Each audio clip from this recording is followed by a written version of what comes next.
Hi, I'm Sherry Peterson, and I want to talk today about something that doesn't get nearly enough attention in the fasting and wellness space: emotional hunger.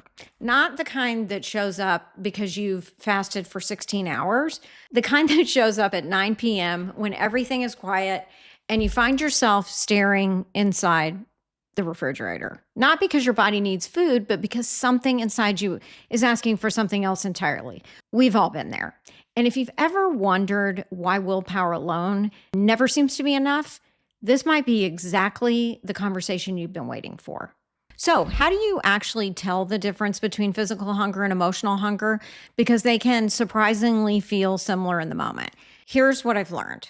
Physical hunger builds slowly. It starts as a gentle signal and gradually increases over time. It doesn't demand a specific food and it feels satisfied after you eat.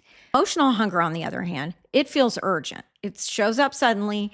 It craves something specific, usually something salty, sweet, and comforting. And even after you eat, it doesn't fully go away because food was actually not what it needed. Emotional hunger is almost always a signal that something beneath the surface is asking for attention.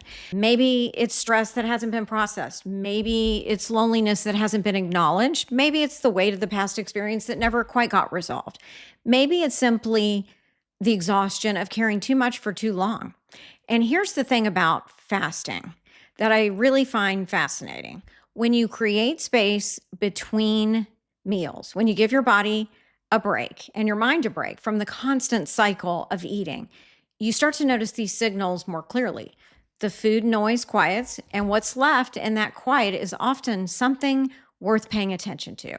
So, what do you actually do when emotional hunger shows up? Because telling someone just to not eat when they're craving something is about as helpful as telling someone to not feel sad.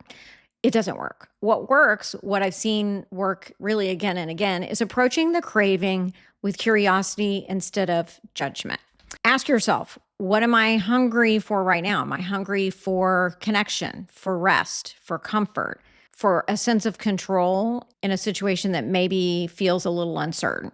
Because once you identify the real need, you can actually meet it. Rest when you need rest, reach out when you need connection, sit with the feeling when you need to process something. And here's where fasting becomes something more than just a weight loss tool. When fasting is practiced with intention and self compassion, not as punishment, but as care, it creates a container for exactly this kind of awareness. It teaches you to distinguish between real hunger and emotional hunger, between what your body needs and what your mind is reaching for. And that is the distinction. Once you learn to feel it, changes your relationship with food in ways that no diet ever could. I love the idea of treating your body as a living temple, not in some rigid or perfectionist way, but in the way you would treat something you genuinely love and want to care for. When we shift from fighting our bodies to investing in them, something changes.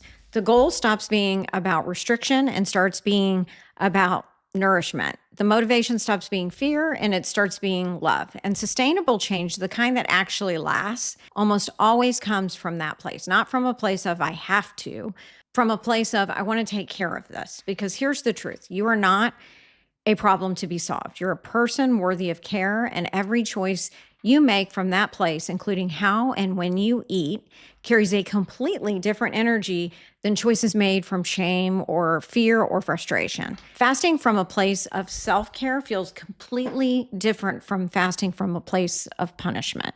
And your body knows the difference. So here's what I want to leave with you today.